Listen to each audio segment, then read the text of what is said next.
Cuando el mundo me rechaza y dice que tú no eres real, sigo firme adelante, pues tu reino revelarás.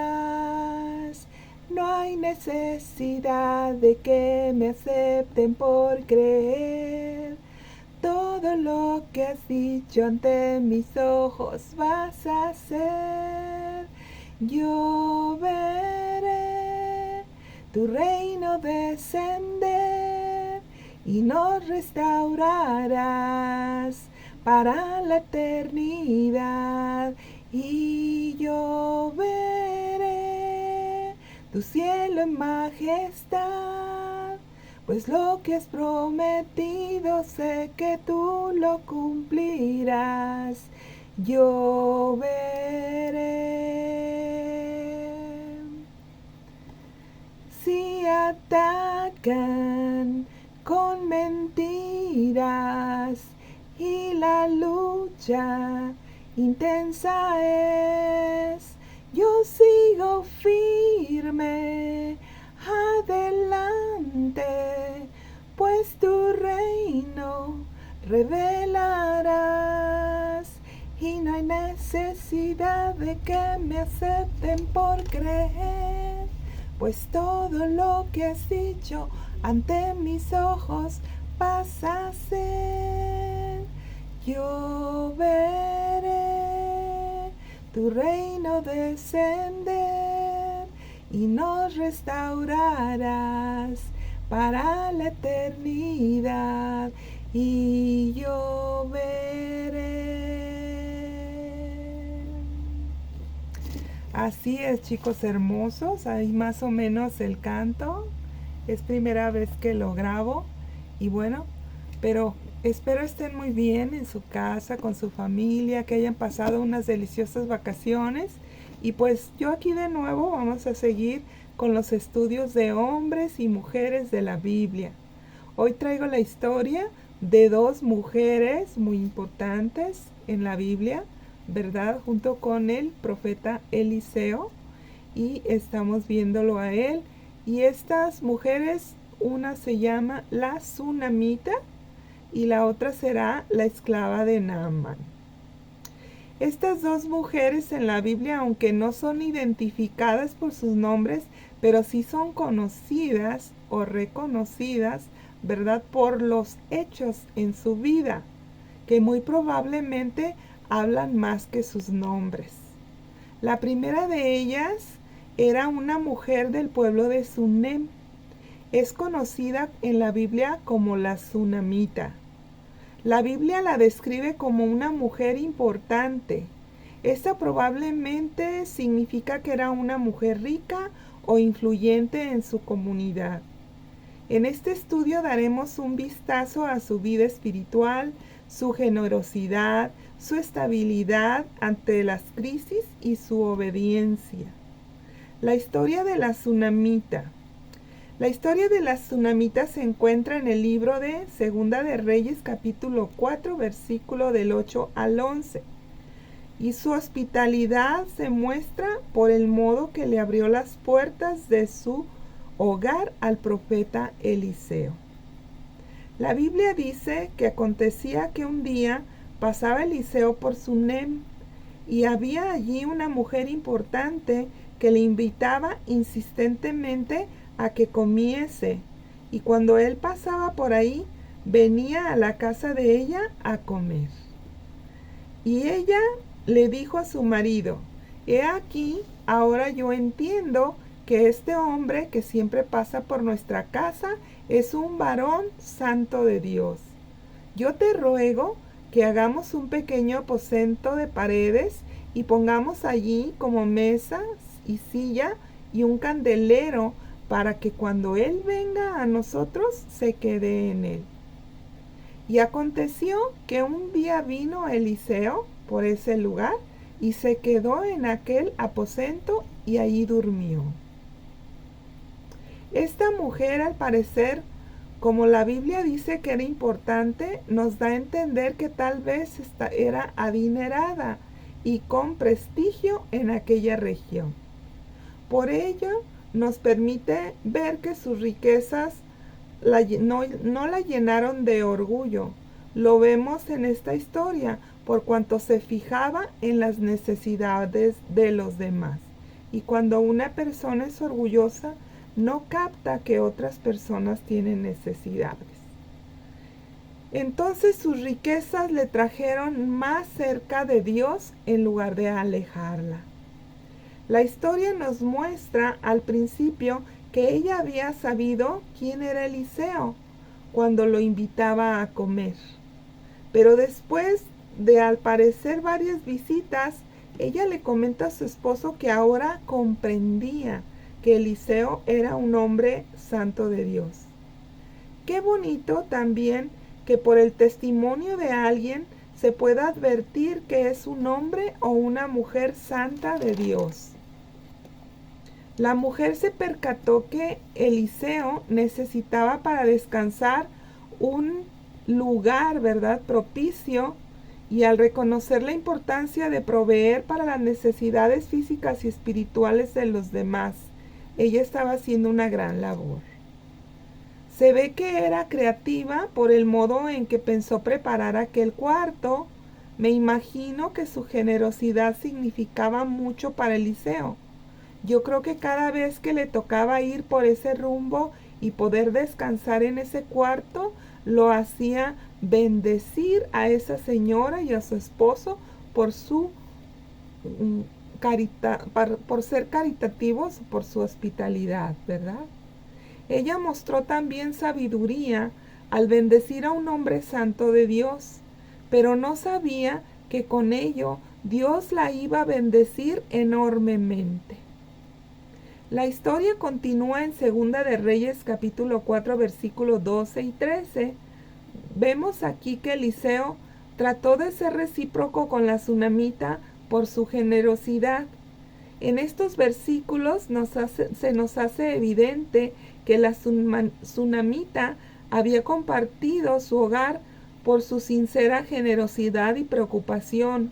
No esperaba nada a cambio. Estaba contenta sin honores ni reconocimientos oficiales. Pero Eliseo utiliza esta habitación como ellos se la pidieron. De la forma de conducirse de esta mujer en esta historia nos muestra que no suele ser la forma usual de pensar de cualquier mujer.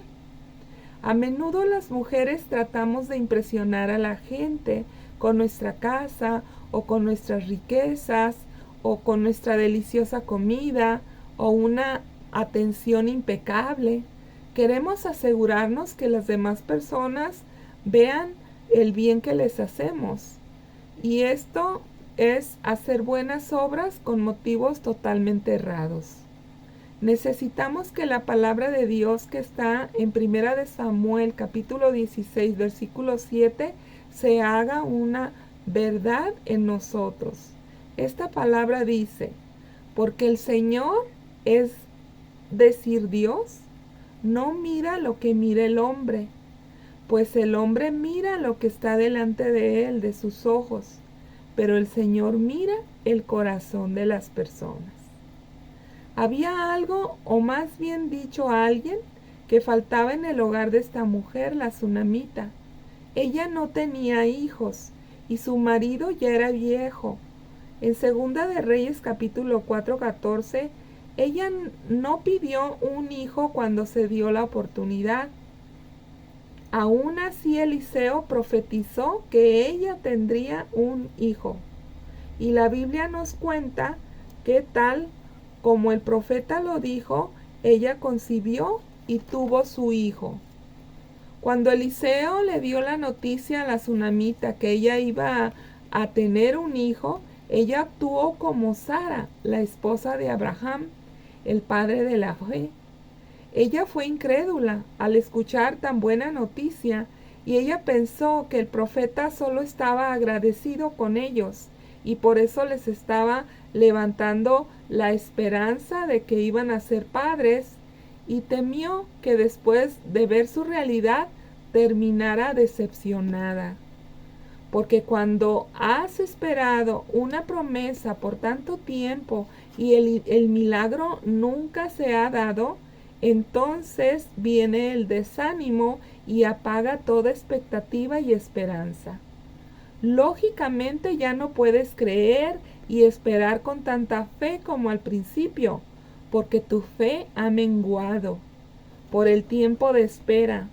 Pero al igual que Sara, la tsunamita se daría cuenta que Dios nunca engaña y que si Dios lo dijo, Él lo va a hacer en su tiempo y conforme a su palabra. Dios siempre se complace en bendecir a su pueblo con dádivas mejores y más grandes de lo que pudieran esperar o imaginar.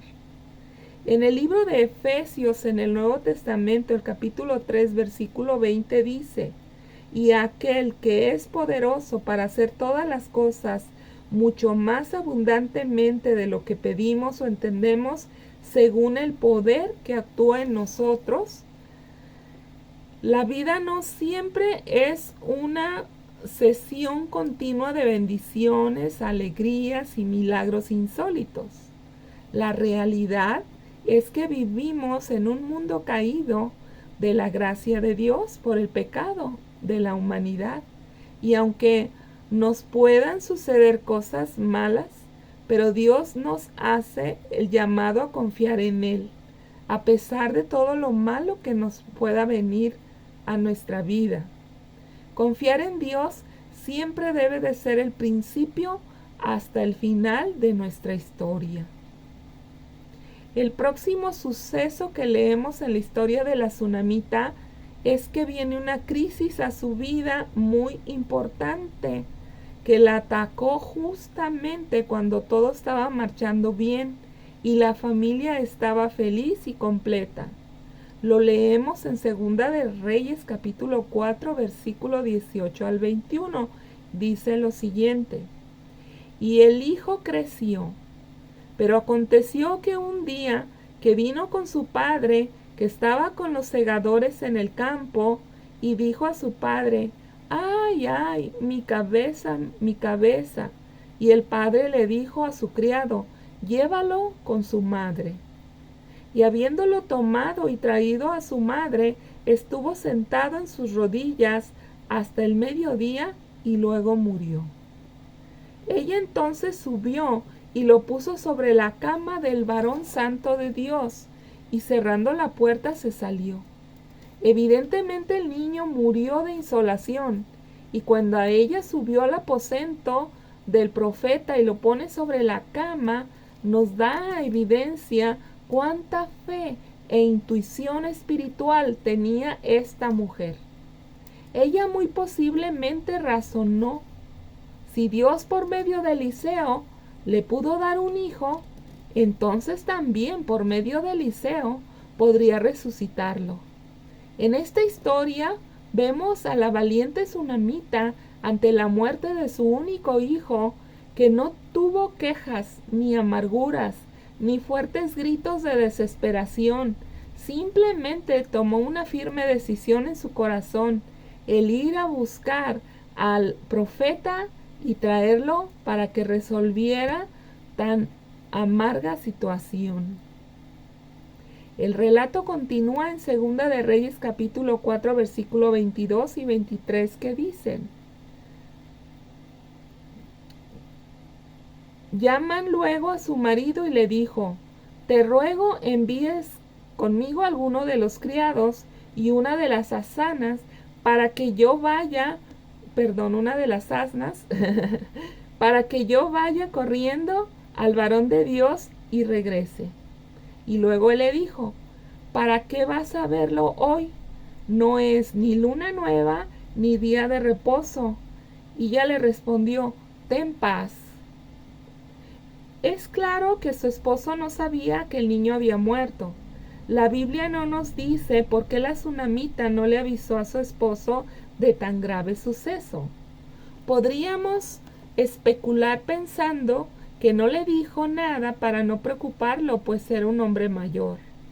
O tal vez para que él no impidiera el que ella fuera con tanta fe a traer al varón de Dios, para que hiciera el milagro. La historia nos relata que esta mujer, antes de llegar con Eliseo la ve venir a lo lejos y le pidió a su siervo que se adelantara hasta donde ella estaba para saber qué acontecía. Eliseo le dijo a su sirviente Giezi: te ruego que vayas corriendo a recibirla y le preguntas si todo va bien, que si le va bien con su esposo y su hijo. La mujer le contestó al sirviente de Eliseo: sí, bien. Ella sabía que su hijo estaba muerto. Entonces, ¿por qué le dice que todo está bien? Esto parecería una locura. Sin embargo, nos muestra que esa respuesta solo puede venir de una persona que está firmemente parada en la fe, creyendo que no importa la crisis que estés pasando, ella no se iba a dar por vencida. Ante la muerte, teniendo al único Dios, creador de la vida y de todo el universo y todo lo que existe, de su lado. Esta pequeña respuesta de que todo estaba bien tan solo es una pequeña muestra de fe tan grande que ella tenía en la capacidad de Dios para ayudarla. Cuando la mujer llega hasta donde está Eliseo y le cuenta todo lo que había ocurrido, éste le dice a su criado: corre hasta casa de la señora, lleva mi báculo y colócalo sobre el niño. Mientras Eliseo y la señora se van lo más rápido que pueden hasta donde el niño yacía muerto, al llegar a la casa, el sirviente de Eliseo le pone al niño en la frente el báculo, así como le había dicho Eliseo. Y al entrar Eliseo a la casa, vio que el niño estaba muerto, tendido sobre su cama, en la cama de Eliseo. Entrando él entonces, cerró la puerta tras ambos y oró a Jehová. Después subió a la cama y se tendió sobre el niño, poniendo su boca sobre la boca del niño, sus ojos sobre sus ojos y sus manos sobre sus manos. Y así tendido sobre el cuerpo del niño, no se quitó hasta que el cuerpo del niño comenzó a entrar en calor. Luego, levantándose, se paseó por toda la casa, una y otra parte, y luego volvió y subió y se volvió a tender sobre el cuerpo del niño nuevamente, y entonces el milagro sucedió. El niño estornudó 7 veces y abrió sus ojos. Después de este milagro, la Biblia nos dice, no dice cuánto tiempo vivió el niño después de su resurrección, pero creemos que vivió el tiempo suficiente como para traer muchos más años de felicidad a este hogar de esta mujer creyente sunamita. En otro de los encuentros de Eliseo con la sunamita vemos un gran ejemplo de obediencia de parte de ella hacia Dios. Eliseo le dijo de parte de Dios que su tierra padecería una carencia de alimentos por 7 años y le dio instrucciones precisas para irse con su hijo hasta que la escasez pasara. Vemos cómo en este relato lo maravilloso que es ser amigo de Dios. La sunamita obedeció de inmediato al profeta de Dios y no se tomó ni siquiera un tiempo de pensar acerca de los bienes materiales que estaba dejando tras de sí. Al final de los 7 años, la sunamita regresa a su tierra y todas sus posesiones le habían sido arrebatadas. Preocupada por la herencia de su hijo, se dirigió al rey para solicitar la devolución de sus pertenencias. Llegó al palacio del rey justo cuando el criado de Eliseo le estaba contando al rey la historia de la vuelta a la vida del hijo de la sunamita. Y por su testimonio y el testimonio de Giezi, que era el empleado de Eliseo, el rey otorgó la devolución de sus bienes. Esto está en Segunda de Reyes capítulo 8 versículo 6. Desde el principio hasta el fin de la historia de esta mujer vemos su fe, su sinceridad y su estabilidad en las crisis, su fortaleza en medio de la ansiedad. Ella es un ejemplo de gran fe, aún en las circunstancias más terribles. No tuvo dudas acerca del poder y la bondad de Dios. Pensamientos finales. Esta mujer recibió muchas retribuciones. Primero tuvo un hijo y más tarde este le fue devuelto, vivo después de haber muerto. Luego le avisaron al tiempo de la hambruna que se acercaba, y aunque le quitaron todas sus posesiones por haberla abandonado, a causa de su gran testimonio y de la resucitación de su hijo, el rey le concedió restituirle sus tierras y así no tuvo que perderlas. Pero lo más importante de esta historia fue que la tsunamita pudo conocer mejor a Dios al convertirse en amiga del profeta Eliseo. En la Biblia del Antiguo Testamento los profetas son la palabra de Dios, porque en aquel tiempo las personas no tenían las escrituras a la mano como actualmente nosotros, y Dios levantaba profetas para avisar a las personas su voluntad y sus advertencias. Actualmente los profetas en la Biblia nos dicen que son un tipo de Cristo. Cristo es el Verbo encarnado y verbo significa palabra. Jesús fue y es la palabra viviente de Dios, y por eso su vida nos muestra el camino, la verdad y la vida eterna que podemos tener al creer en Él y servirle. Como hombres y mujeres de fe, si vivimos para Dios como lo hizo la tsunamita, también podemos esperar que Dios nos bendiga con algún milagro. Y lo recibiremos al igual que la tsunamita, pero podemos estar seguros que Dios mira con bondad a los que obedecen su palabra y también provee para sus siervos. La generosidad de Dios es algo que es evidente si nos acercamos a Él de día con día. Nosotros como un tipo de tsunamita y Eliseo como un tipo de Cristo que intercede delante de Dios por nosotros. Nosotros podemos hacer como hizo la tsunamita, un aposento para Eliseo, porque ella intuyó que él era un varón santo de Dios. Cuanto más podemos hacer un aposento en nuestro corazón para Jesucristo nuestro Señor y tener ahí tiempos de pláticas con Él, en intimidad con Cristo cada día, atendiéndolo a Él y con mucha fe, sabiendo que Él nos visita, que Él está con nosotros, que Él nos escucha, ¿verdad? E intercede. Y bueno, esta fue la historia de la tsunamita, espero les haya agradado muchísimo. Ahora vamos a ver la historia de otra mujer también que no se da el nombre, pero se le conoce como la esclava de Naamán. ¿Quién era esta muchacha? Aunque esta historia es muy breve, es un ejemplo claro de cómo Dios nos puede ayudar a sobreponernos de un mal pasado. Dios sabe qué difícil es olvidar los malos hechos vividos en nuestro pasado. Dice que solo Dios puede olvidar y echar fuera los recuerdos del pasado, que nosotros por tener una mente finita archivamos esos recuerdos y nuestra carne con la que aún batallamos en esta tierra va al archivo y saca los recuerdos más terribles de nuestro pasado. Una maestra que tuve decía que los malos recuerdos son como abrir latas de comida echada a perder. Esto es como abrir una lata de gusanos. Por eso el pasado se deja pasado y se resiste a la carne cuando no lo quiere recordar.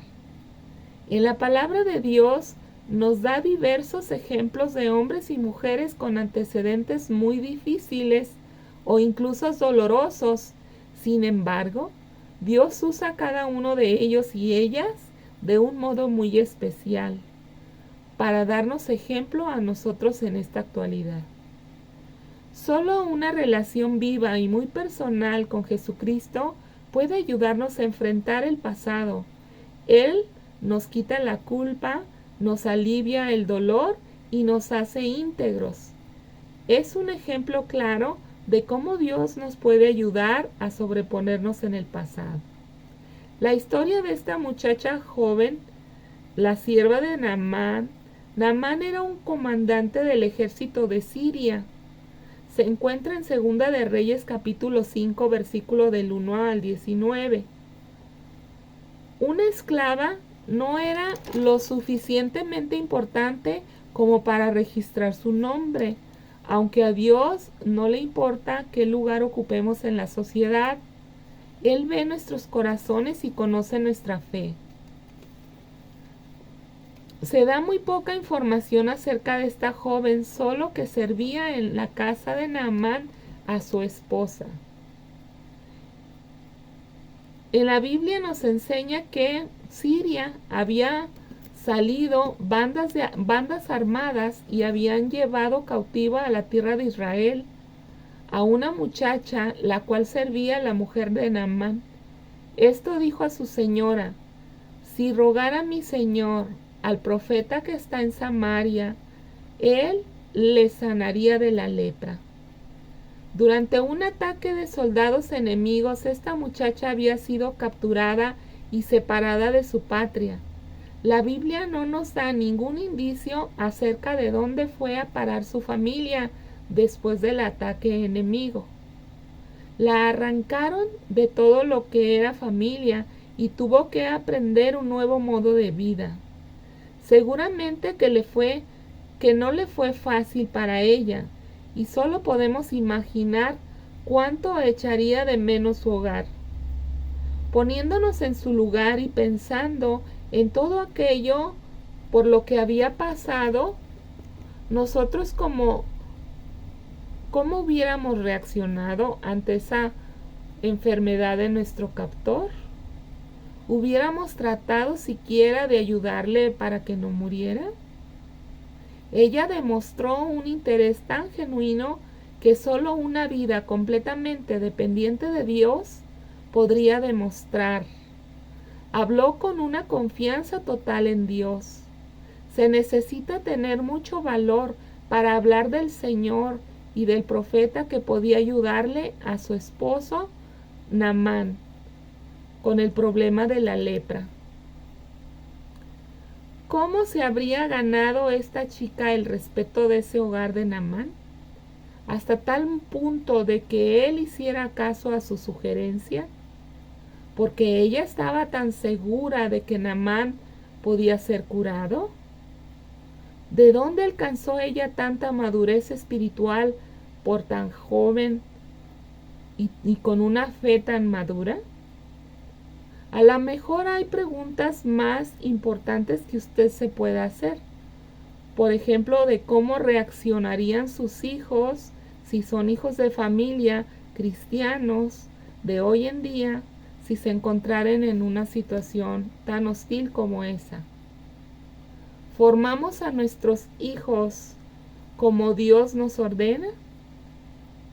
Como familias dedicamos tiempo para recordarles de que Dios es lo más grande e importante en nuestras vidas, y que si fueran sometidos a las presiones de la esclavitud como esta joven, ¿podrían nuestros jóvenes ofrecer ejemplos del gran poder de Dios y mostrarles la Biblia? La Biblia no detalla lo que la muchacha dijo, ni qué preguntas le hizo Naamán, pero sí dice que Naamán siguió el consejo que le dio su esclava. El resto está en Segunda de Reyes capítulo 5.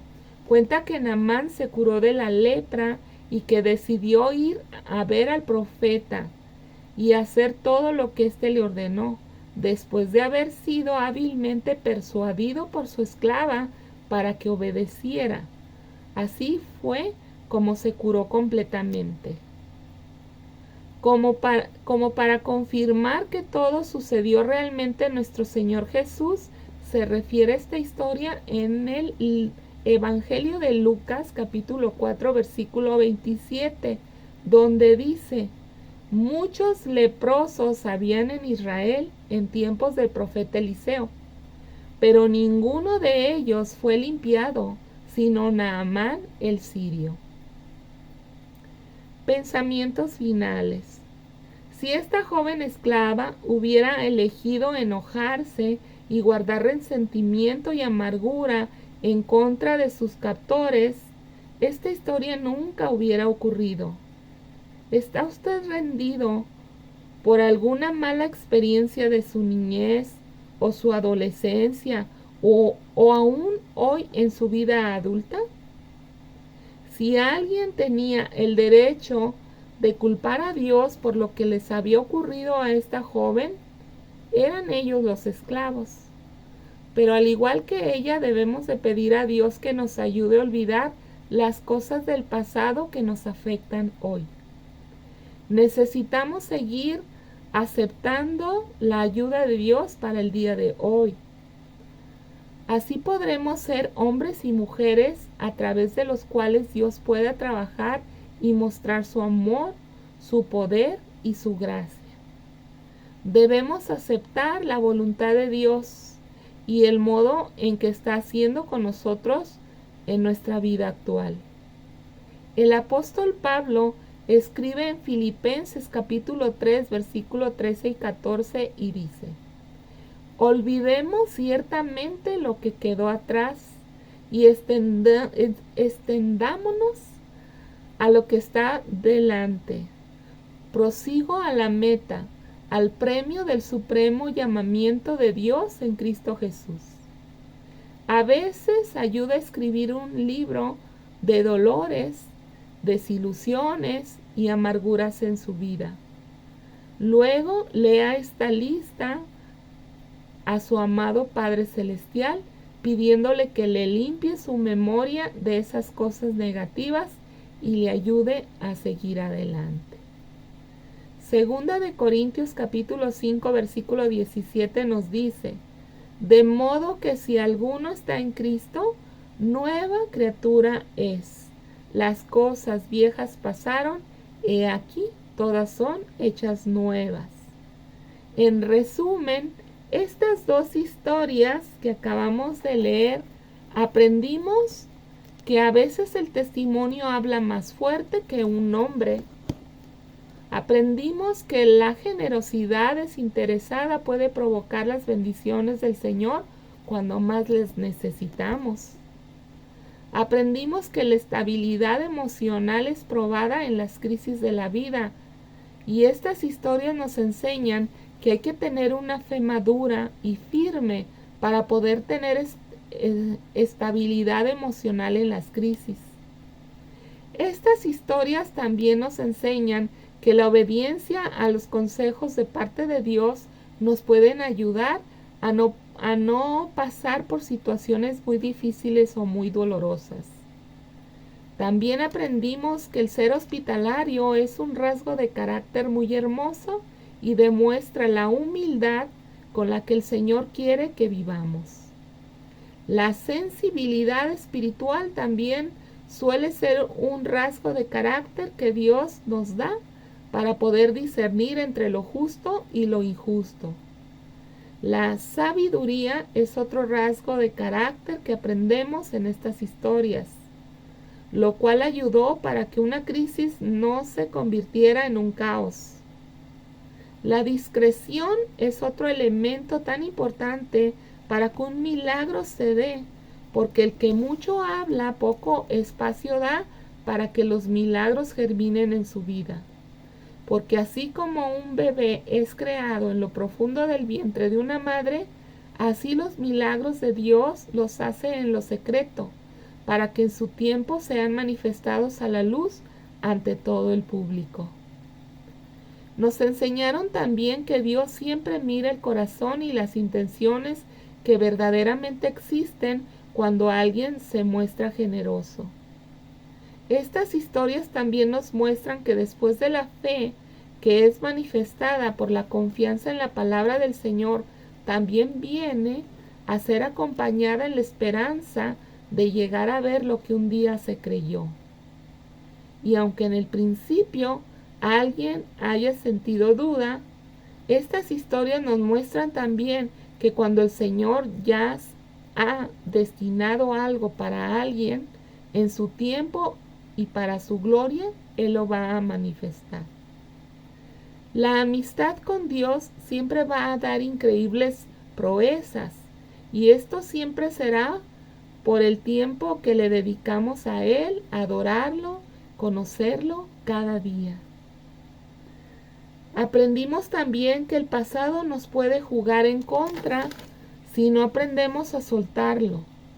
Dios es el primero que nos enseña con su nombre que no existe el tiempo, pues uno de los nombres de Dios es el Eterno. Y cuando Moisés se iba a presentar ante el faraón por mandato de Dios para liberar al pueblo, fue y le preguntó el nombre al Señor y le dijo: si me preguntan quién es el que me envía, ¿qué les voy a decir? Y Dios le dijo: diles que yo soy, te envía. Él no dijo: me llamo, yo fui, ni tampoco dijo: me llamo, yo seré. No, Él dijo: diles que yo soy el que te envía. El Señor mostró el eterno presente que Él es, y aunque para Él le es sencillo trasladarse en el tiempo al futuro y al pasado, Él prefiere que aprendamos a construir nuestro presente para tener un buen futuro. Oremos. Enséñanos, oh Padre, a hacer tu voluntad, porque tú eres nuestro Dios, y tu buen espíritu nos guíe a tierra de rectitud, para que tú seas glorificado en todo lo que hagamos. Te lo pedimos, Señor, en el precioso nombre de Jesús. Amén. Y bueno, chicos, pues espero les haya gustado estas dos historias, que pudieran aprender algo acerca de estas historias, así como yo también he aprendido. Y bueno, también decirles a las personas que es primera vez que han visto un video como este, o que nunca le han entregado la vida a Jesucristo nuestro Señor, y les gustaría entregarle la vida el día de hoy, pues que hagamos esta sencilla oración para presentarlos delante de Dios. La Biblia dice que hay fiesta en el cielo cuando un pecador se arrepiente. Y hoy, Padre, aquí hay muchas personas que al ver este video darán el paso más importante en sus vidas, como es el decidir entregar su vida a Jesucristo nuestro Salvador. Por favor, repitan conmigo, chicos. Señor, en este momento te abro mi corazón para que tú entres y gobiernes mi vida. Reconozco que soy pecador y te pido perdón por todos mis pecados desde que nací en esta tierra. Te pido que los quites de mí y los eches hasta el fondo del mar, como dice tu palabra. Yo creo que Jesucristo es tu Hijo y que murió y resucitó para que yo tenga vida eterna y que después de esta vida pueda vivir con ustedes para siempre. Señor, dame de tu Espíritu Santo para que me ayude y mantenga en el camino al cielo, en el nombre de Jesús. Amén. Ahora déjenme hacer una oración de bendición para todos ustedes.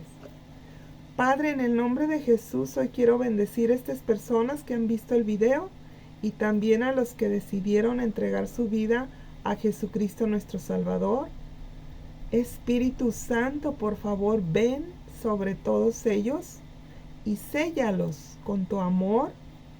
Espíritu de Dios, límpialos de toda iniquidad y de toda maldición en el nombre de Jesús. Creemos que hoy se ha abierto tu reino para ellos y que de hoy en adelante estarás con ellos todos los días de su vida, así como tú nos lo prometiste en tu palabra. En el nombre de Jesús. Amén. Y bueno, chicos, pues eso es todo por el día de hoy. A las personas que aceptaron a Jesús como su Señor y Salvador, les recomiendo que compren una Biblia, o si tienen una Biblia en casa, que la comiencen a leer. Es muy bueno que comiencen a conocer la herencia que Dios ha dejado para todos aquellos que han podido creer en Él. Y bueno, pues si Dios nos presta vida, espero la siguiente semana tenerles otra historia de hombres y mujeres de la Biblia. Hasta luego, que la pasen bien.